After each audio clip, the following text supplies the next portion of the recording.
school? No, no, no. I'm at home. Okay. Acha. There's a curfew in Delhi. Yes, yes, yes. I'm also in Delhi. This is Aryaman. Yeah, ma'am. He's my colleague. Hello, Aryaman. How are you? I'm good, great. How are you? Hope you're I'm keeping very safe. She is Madam Yes. Dr. Amita Mullah Vatal. She is the principal of Springdale School, Pusa Road. Okay, great. Pleasure, ma'am. And you. Shall we start, ma'am? Yes, of course. Of course we can. Hi, this is Pranav Goa Thakurta from Edu TV. Today, we are with the famous Dr. Vatal, Dr. Amita Mullah Vatal. She is the principal of the famous school, Springdale School, Pusa Road, New Delhi, India. And she has been doing a lot of things. She took up the schools to great heights. And ma'am, we would like to know about your educational voyage. How this journey started as an educationist. Well, the journey really started when I was 14 years old, when I lost my father in the war. He was a war hero, and his ship INS Kukri sank in 1971 when it was torpedoed uh, by a by a submarine at the time. And the kind of person he was, his reactions towards his men, the fact that he never abandoned them, the fact that he gave his life jacket, the fact that he went down with his ship when he could save himself and never left anyone behind, that affected my life greatly. And my father was not a penny in the slot hero. All his actions, all his life were actions that I felt should be disseminated in the minds of children. And so when that tragedy happened in our family, I thought to myself that if wars are made in the minds of men, then it is in the minds of men that we must find peace. And what greater place than a school? Because that's where you affect human beings the most. In colleges, in universities, they've already been involved. They've already become adults. People don't remember their professors. They remember their school teachers the way that they remember their family members. So there's a great movement that happens in school in character development, in consciousness, in mindfulness, in personality, in ethics, which doesn't happen anywhere else throughout your life. And it is these things that you bring to the work, that you bring to your family when you become the adult. And it was as early as that I thought I must become a teacher. Okay. Wonderful, ma'am. Ma'am, I would like to have your message for educationists and people or students who want to become teachers or people with the teaching profession. What is your message for them, ma'am? My message is that, this is not a profession, it's a mission. Okay, good. And a mission is something that is a calling. It comes by choice. It is not something that you have to compromise, and that's why you join it. Because you are dealing with young minds. You're dealing with children whose emotional compasses are still evolving. You're dealing with character building in your own country, which will affect the lives and the development of people, of your nation. And so it is imperative that you forget about that you have to go home. This is not a job. This is something what I would say was divine. And the school is a meditative space. You don't even have to go to temple if you're a teacher, because you're directly connected to values. You're connected to abilities. You're connected to the right choices. You're connected to a progression of children. And so we cannot be light-hearted about this mission. And that is why I feel that this is a 24/7 continuity of learning that a teacher must realize.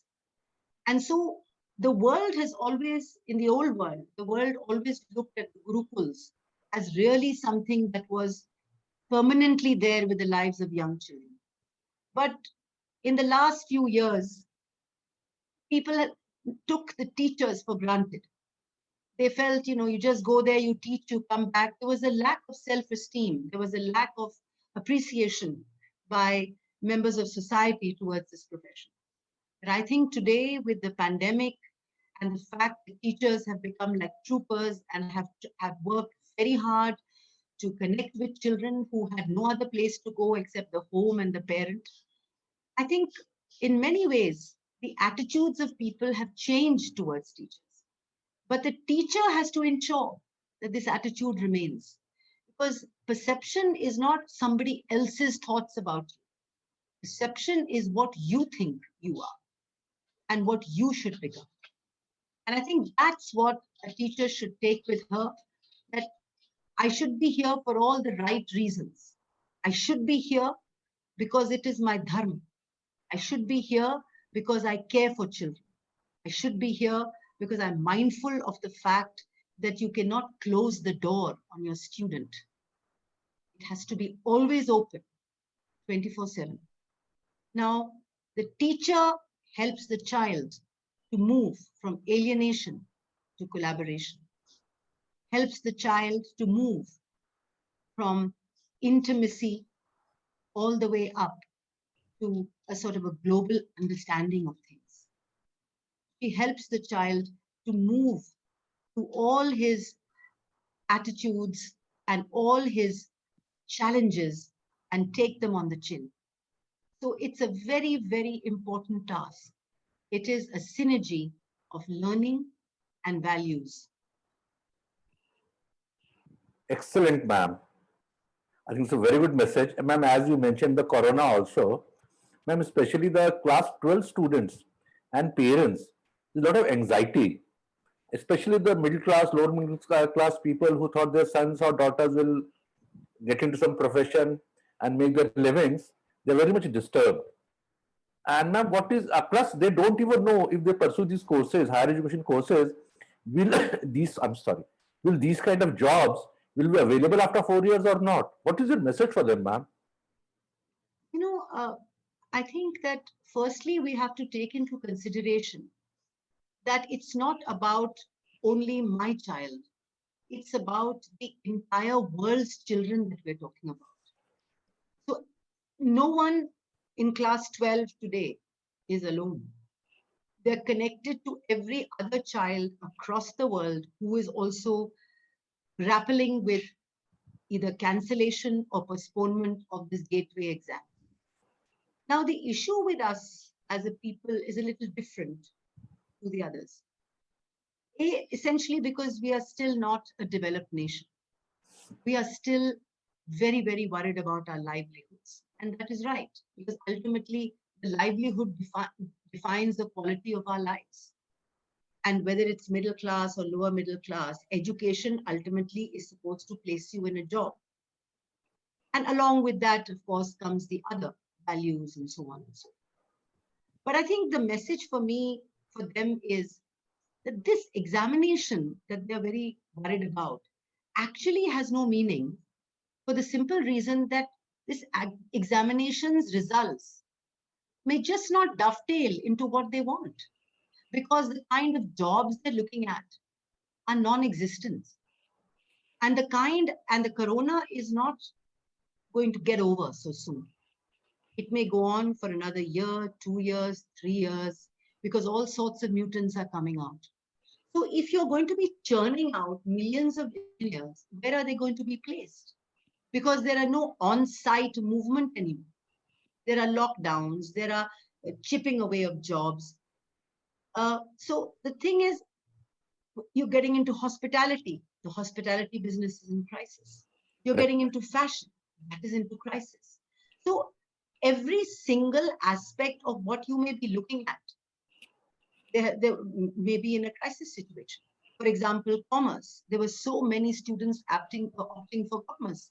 Businesses are at the lowest ebb today. Correct. Because everybody cannot be an Ambani. There are people who are also running small shops in Karol Bagh, but their businesses are not thriving. They have folded. So the point is that we have to think through this in a mature manner and say this is not going to be the only exam of your life. In fact, this is going to be of the least important in these times. What is important is being able to get out of this hole. What is important is to be able to manage to be creative. So whichever position you're put into, you will change it according to your abilities. The most important is to Right. update yourself at so many different levels with different interests. So you become creative and you become resilient. And neither of these two skills can be found in those 3 hours when you're giving a paper. Right. I think not only for the students, ma'am, I think whatever you talked is it will be useful for everyone. And not only students or stakeholder education, for everyone. I think we have to be more creative and resilience has to be there. Thank you so much, Dr. Amita. Thank you. I'm sure this will help everyone. Thank you so much for your time, ma'am. Thank you. Thank you It's very always much. a pleasure speaking to you, ma'am. Thank you. Thank you very much. Thank you, Thank you. Aryamanji.